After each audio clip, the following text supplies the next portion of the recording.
donc les deux premiers aspects pour ce qui pourrait être la structure de la révolution conservatrice, c'est le caractère oxymorique de l'imaginaire, avec passéisme fantasmé et futurisme techno-viriliste. Deuxième aspect, c'est effectivement une espèce de modalité complexe d'arraisonnement des énergies révolutionnaires, aux fins à la fois d'unification de la nation, de modernisation et de technicisation. Et puis le troisième élément, qui est central dans ce que tu développes de la révolution conservatrice, c'est, du point de vue de sa consistance affective, c'est le ressentiment.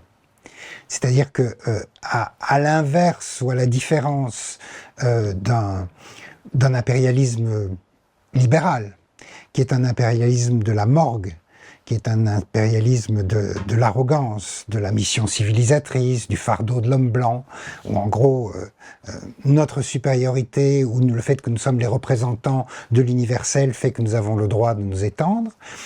Du côté de la révolution conservatrice, l'affect central, c'est le ressentiment, c'est-à-dire l'histoire nous a privés du rôle qui devrait être le nôtre, et c'est une espèce de revanche qui va se former. Donc, oui, ça c'est fondamental, et d'emblée, il faut penser le ressentiment comme précisément une action en entente, en termes d'affinités électives et en termes de nébuleuses. Et je m'expliquerai, je serai plus précis tout à l'heure. C'est-à-dire qu'il ne faut pas penser qu'il y a un facteur précis de ressentiment qui va être un élément surdéterminant de la révolution conservatrice. Ce qui est redoutable dans cette histoire de ressentiment, c'est que ça fonctionne un peu que comme un rhizome, comme une espèce de circulation d'eau souterraine, et qui tout d'un coup font résurgence, et parfois avec des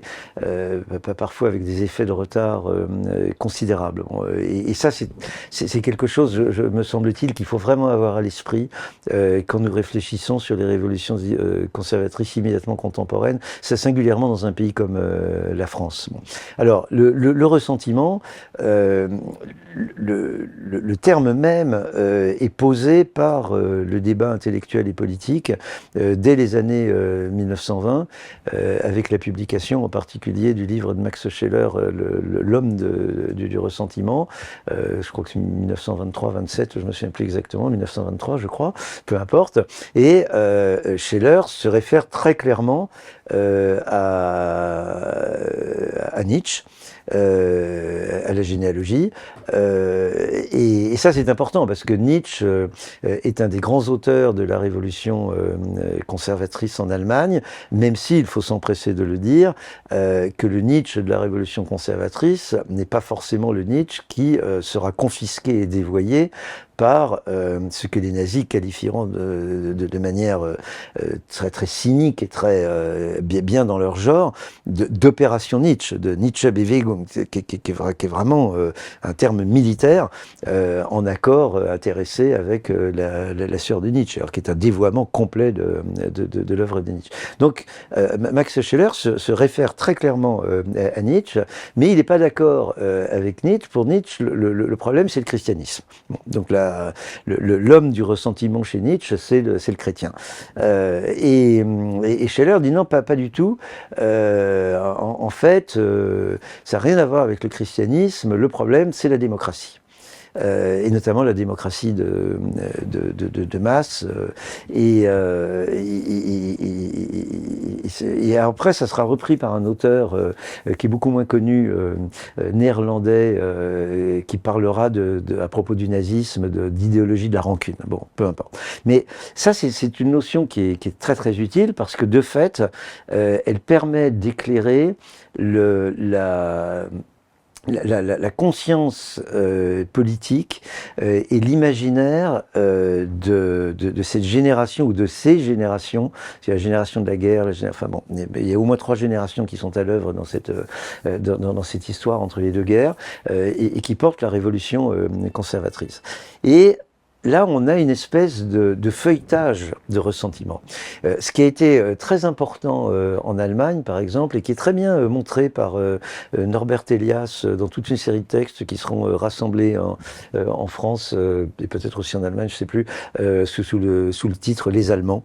Elias montre comment la conscience politique et historique allemande a été dominée par déjà une première chute, en quelque sorte, qui est celle de ce qu'on appelle en français, de manière un peu inappropriée, le Saint-Empire romain germanique. Bon, et dont l'évidement progressif laisse l'Allemagne divisée, martyrisé par ses voisins pendant la guerre de 30 ans, et finalement morcelé en toute une série de principautés, dont une au moins s'en tire assez bien, le royaume de Prusse, qui effectivement va devenir au XVIIIe siècle va jouer dans la cour des grands, mais pour les autres, ça se passe moins bien, et l'Allemagne est un peu un terrain de parcours pour les armées ennemies. Bon, donc là, il y a un premier sentiment de chute, en quelque sorte, de déclin, de décadence sur les ruines du Saint-Empire romain germanique. Ensuite, il y a l'occupation napoléonienne, bon, qui est un nouveau traumatisme, et auquel répondent des auteurs comme Fichte, comme Hegel, etc.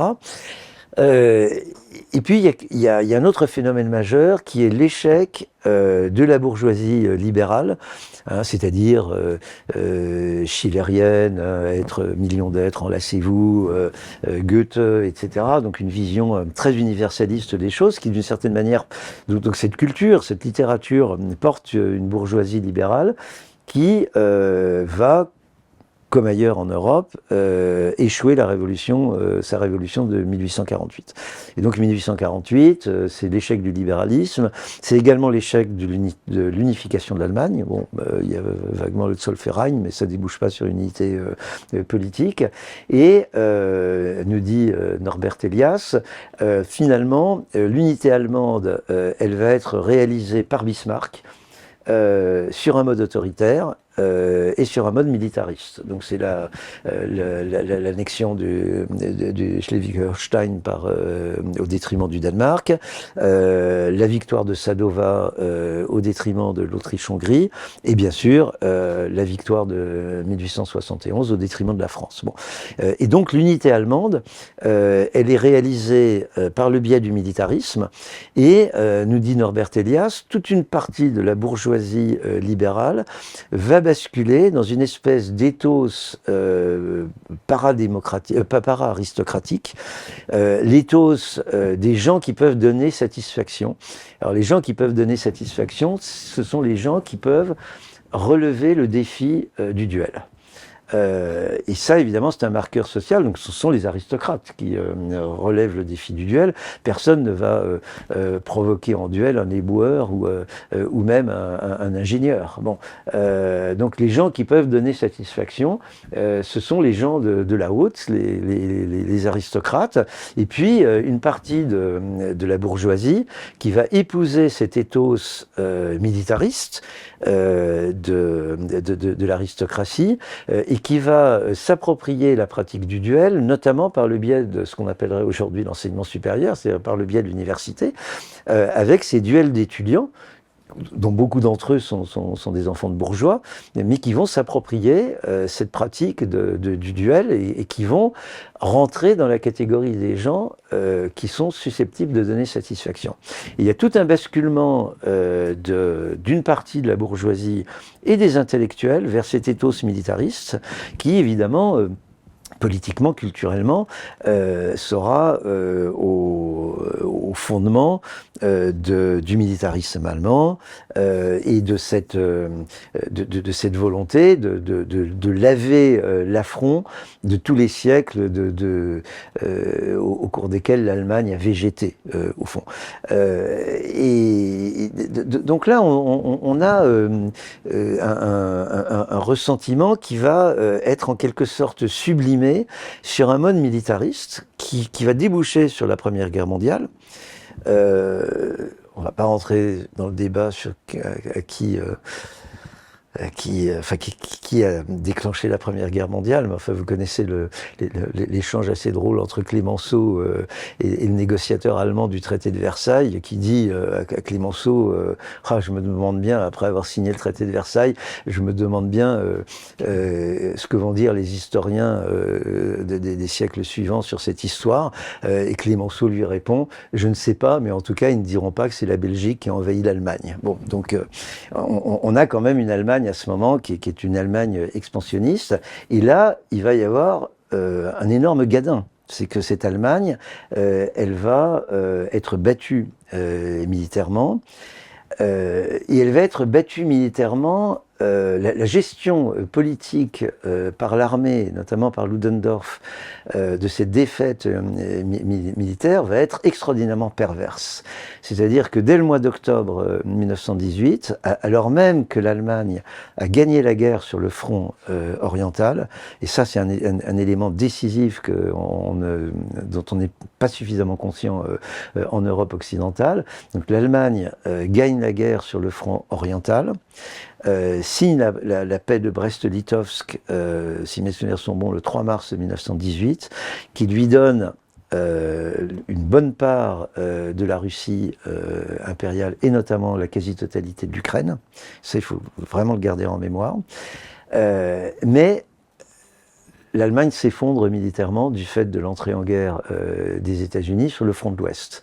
Et Ludendorff, en octobre, comprenant cela, confie le pouvoir aux sociodémocrates avec la tâche de signer l'armistice et passe en quelque sorte, vous me pardonnerez l'expression, la patate chaude de la défaite à la social-démocratie qui depuis des trimestres et des trimestres demandait l'ouverture de négociations et elle s'était ralliée à l'unité nationale en 14, mais ça faisait quand même pas mal de temps que la social-démocratie essayait de trouver une sortie digne à cette histoire. Bon. Et là s'installe un ressentiment qui est un ressentiment prodigieusement douloureux dans la population allemande, parce que c'est d'abord une situation catastrophique. Le nombre de morts, de personnes amputées, la victoire de Brest-Litovsk qui leur passe sous le nez, puisque les hostilités reprennent, les corps-francs n'arrivent pas à rétablir la situation militaire, donc l'Allemagne perd ce qu'elle avait douloureusement conquis pendant 3 ou 4 ans de guerre. Les sociodémocrates honnis arrivent au pouvoir. Alors effectivement, ils acceptent de faire le sale boulot et d'écraser la gauche, mais que ça reste quand même un sentiment aussi de déchéance. Voilà des gens qui donnent satisfaction. Et de qui hérite-t-il comme chancelier? Un bourrelier. Qui ensuite s'est reconverti comme aubergiste, c'est-à-dire Ebert, le nouveau président de la République. Bon. Et là, il y a une espèce de haine de classe, en disant qu'est-ce que c'est que cette République qui est dans les mains d'un type affable, qui effectivement avait une très bonne réputation d'aubergiste, il était très, très accueillant, etc. Mais c'est quand même pas digne de l'Allemagne. Donc là, il va y avoir un ressentiment absolument formidable, et qui est un ressentiment complexe, parce que c'est le ressentiment à l'encontre des vainqueurs, des Français, qui va être attisé par la question des réparations, par l'occupation de la Ruhr. C'est un ressentiment par rapport aux sociodémocrates, c'est un ressentiment par rapport à tous ces gens de Weimar qui dansent, qui chantent en consommant de la coke, etc. Donc il y a une espèce de dégoût par rapport à cette légèreté d'une partie de la population. C'est le ressentiment face à l'abjection de la pauvreté. Il ne faut pas oublier que l'Allemagne a souffert de la faim. Elle n'a pas été détruite pendant la Première Guerre mondiale, mais les gens ont véritablement souffert de la faim pendant une bonne part de la Première Guerre mondiale. C'est l'hyperinflation, c'est le chômage, donc un énorme ressentiment avec des tas de gens sur lesquels faire porter cette rancœur. Mais il y a évidemment l'idiot utile de service, c'est le juif. Et le juif, il est socialiste, il est communiste, il est intellectuel, il a tout pour plaire. Bon. Et donc le juif va fournir l'abstraction idéal, opérationnel de l'ennemi, de celui qui a poignardé la nation allemande dans le dos et qui l'a privé des fruits de sa juste lutte. Bon. Et quand on lit le journal de Klemperer, c'est très intéressant parce que jusqu'à la fin de la guerre, oui, évidemment, Klemperer lui-même est juif, donc il sait très bien de quoi il s'agit quand on parle d'antisémitisme, mais jusqu'au bout de la guerre, il y aura une espèce de part d'incrédulité chez lui. Si, mais enfin, c'est complètement absurde cette histoire. Comment peut-on charger autant de choses sur le dos du juif? Mais ça, c'est la magie de l'abstraction. Et je pense que on ne peut pas évidemment passer en revue toutes les révolutions conservatrices, mais c'est un élément absolument décisif, aussi bien entre les deux guerres qu'aujourd'hui, si l'on comprend, enfin si l'on cherche à comprendre cette espèce d'oxymore. C'est à la fois d'une certaine manière le viol des valeurs sacrées, hein, la nation, la souveraineté, travail, famille, patrie, et l'acceptation, Bejahung, c'est un terme très courant dans l'allemand de l'époque, l'acceptation de la modernité pour prendre sa revanche, pour reprendre les choses en main. Et après, évidemment, ce sont les eaux souterraines du ressentiment sur lesquelles il faut travailler.